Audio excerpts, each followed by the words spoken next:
Hello everyone, and welcome back to the Reddiplot Twist, your absolute favorite corner of the internet for the most jaw-dropping stories of betrayal, hidden agendas, and sweet, calculated karma. If you love seeing arrogant people get exactly what they deserve, you are in the perfect place today. Grab your snacks, settle in, and let's dive right into today's incredible story.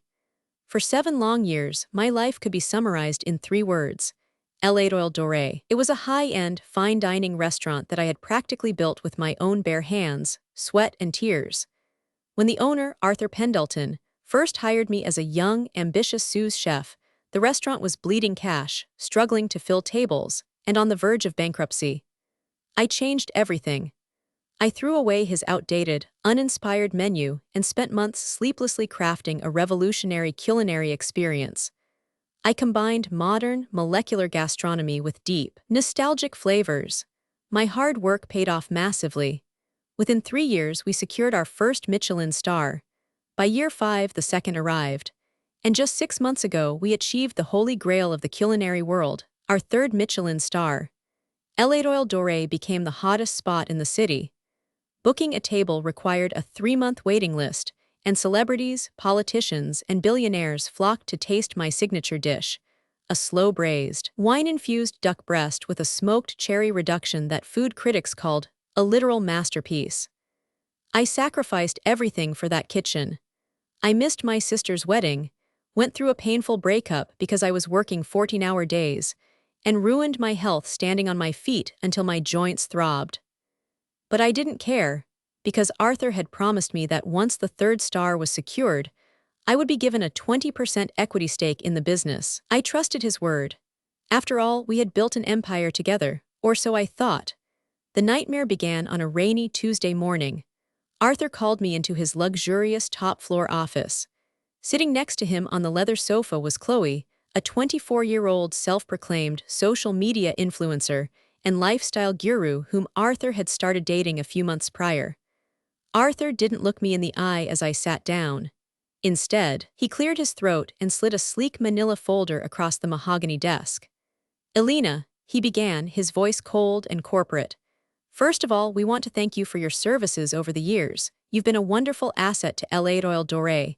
But as the restaurant transitions into a global luxury brand, the board and I feel it is time for a fresh perspective. We are heading in a new direction." I stared at him, completely stunned. "A new direction, Arthur? We just won our 3rd star last month. What are you talking about?" Chloe chimed in, swirling a glass of champagne, her voice dripping with condescension. "What Arthur means, sweetie, is that fine dining needs a face. A brand. Your food is okay, but your look doesn't really fit the high society aesthetic we are going for on Instagram and TikTok. So, I will be taking over as the executive creative chef. I graduated from a very exclusive culinary masterclass in Paris last summer, and I have 3 million followers. We need to modernize." "A masterclass in Paris," I scoffed, my blood boiling. "Chloe, that was a 2-week baking course for tourists. You don't know how to run a commercial kitchen. You don't know how to manage a line under pressure." Arthur slammed his hand on the desk. "That is enough, Elena. Your contract is being terminated effective immediately. Severance pay will be deposited into your account by Friday. And don't think about taking your recipes with you. Per your employment agreement, every single dish, menu layout, and preparation technique created during your time here is the exclusive intellectual property of Reddiplot Doré. You walk out of here with nothing." I looked at the man I had saved from financial ruin. He was smiling arrogantly, convinced he had completely outsmarted me. He kept my 3 stars, he kept my world-renowned recipes, and now he had a young, famous girlfriend to parade in front of the cameras. I didn't scream, I didn't cry. I slowly stood up, looked them both in the eyes, and said, "You're right, Arthur. The intellectual property belongs to the restaurant. Best of luck with the kitchen." As I packed my personal knives and walked out into the pouring rain, the weight of the betrayal crushed me. But as the shock began to fade, a dark, brilliant realization washed over me. Arthur and Chloe were completely blinded by their own arrogance. They truly believed that a restaurant's success was based on written recipes and social media clout. They completely forgot a fundamental truth of the culinary world. A recipe is just words on paper.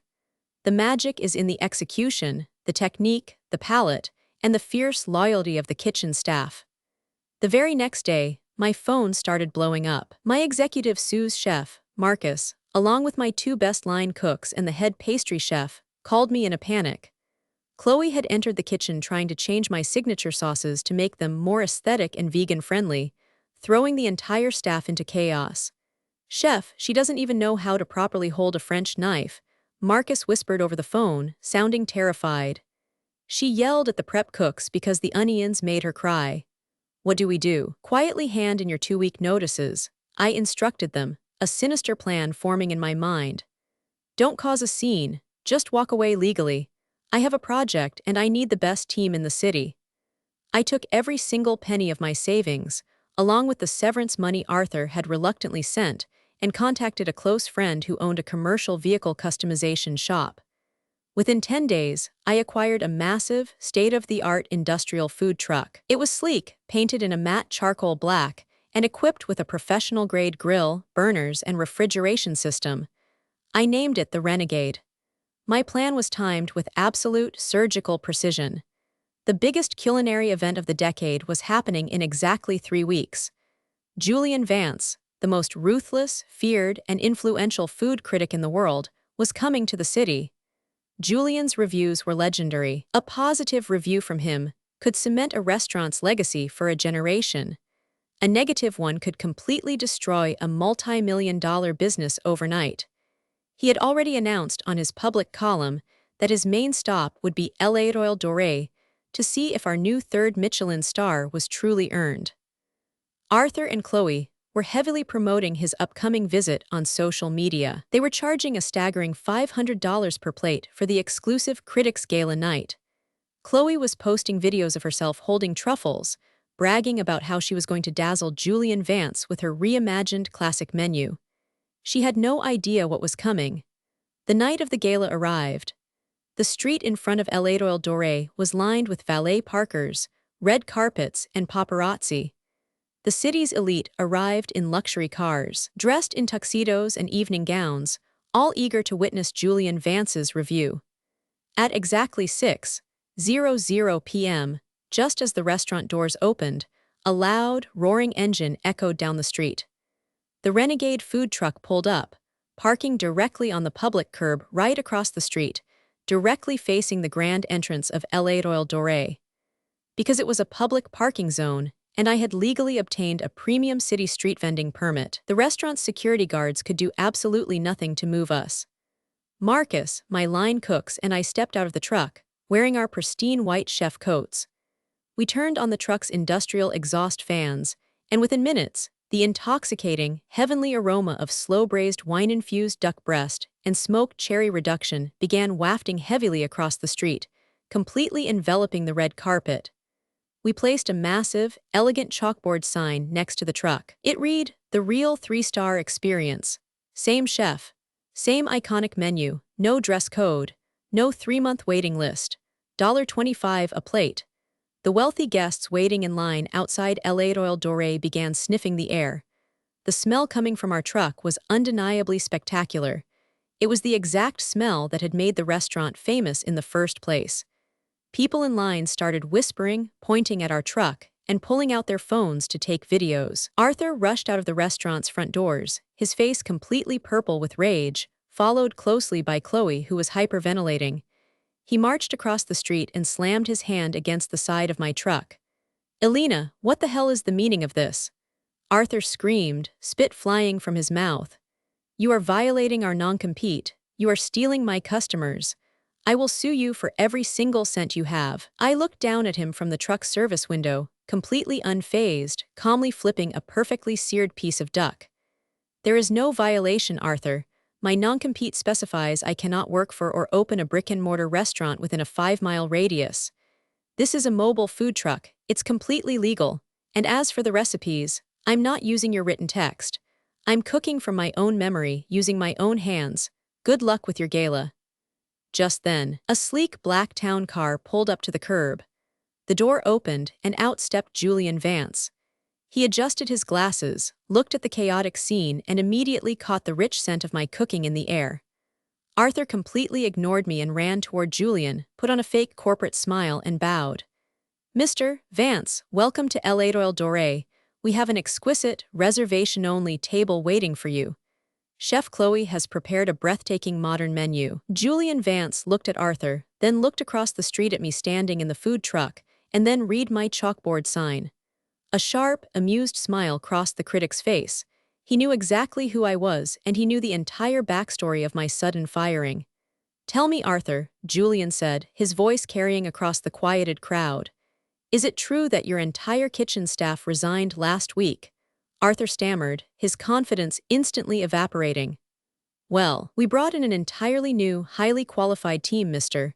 Vance. Chloe is an international influencer. She studied in—" "I don't eat follower counts, Arthur. I eat food," Julian interrupted coldly. He turned his back on El Royal Doré, walked right past the red carpet, and stepped up to the window of my food truck. The entire crowd of high society guests gasped in absolute shock. The most powerful food critic in the world was standing in line at a food truck. "Good evening, Chef Alina," Julian said, offering a polite nod. "I believe you know what I am here to try." "Good evening, Mr. Vance," I smiled, handing him a premium compostable container containing a perfectly executed piping hot portion of my signature duck breast. "Enjoy." Julian took a plastic fork, cut a piece of the tender meat, dipped it generously into the smoked cherry reduction, and took a bite. He closed his eyes. The entire street went dead silent for what felt like an eternity. Arthur and Chloe were practically trembling with anxiety across the road. Julian opened his eyes, looked at me, and nodded slowly. "Magnificent. The texture is flawless, the acidity balances the richness perfectly. It is, without a question, the work of a true 3-star master." He then turned around, looked at the crowd of wealthy guests standing outside the restaurant, and raised his voice. "If any of you want to experience true, authentic world-class culinary art tonight, I suggest you step out of that line and cross the street." That was the spark that caused an absolute wildfire. Within minutes, half of the guests waiting for the $500 gala abandoned their reservations, walked across the street, and formed a massive, cheering line in front of my food truck. Billionaires in tuxedos and women in designer gowns were happily eating out of cardboard boxes on the sidewalk, laughing and praising the food. Across the street, El Royal Doré was an absolute ghost town. Inside their kitchen, the inexperienced replacement line cooks completely panicked under the pressure. Chloe tried to run the pass, but she ended up burning the main courses, sending out cold appetizers, and completely breaking down in tears as the remaining customers began demanding refunds and walking out. 2 days later, Julian Vance published his official review. The headline read, "The Tragic Fall of El Royal Doré and the Spectacular Rise of the Renegade." He stripped the restaurant of all credibility, calling Arthur's new establishment an overpriced, pretentious shell of social media vanity, while praising my truck as the absolute peak of modern culinary genius. The financial fallout for Arthur was swift and total. Within 2 months, the Michelin Guide officially stripped El Royal Doré of all 3 stars. Investors pulled their funding, reservations plummeted to zero, and Arthur was forced to file for corporate bankruptcy to cover his massive debts. Chloe left him the very next week when the luxury lifestyle videos stopped funding her shopping sprees. As for me, the Renegade became a legendary city phenomenon. We eventually transitioned into a brilliant, highly successful restaurant group where Marcus, my cooks, and I are all equal shareholders. I never let anyone take credit for my hard work again, and I learned that true talent can never be stolen or locked inside an arrogant man's building. What an absolutely legendary way to serve a dish of pure, unadulterated karma. If you found Chef Alina's calculated revenge just as satisfying as I did, please make sure to hit that subscribe button right now, leave a big like on this video, and ring that notification bell so you never miss another thrilling episode here on the Reddiplot Twist. Drop a comment down below letting us know what you thought of Arthur and Chloe's total downfall. Did they get exactly what they deserved, or did Alina go a bit too far? I love reading your thoughts. Thank you so much for watching, and I will see you all in the very next story.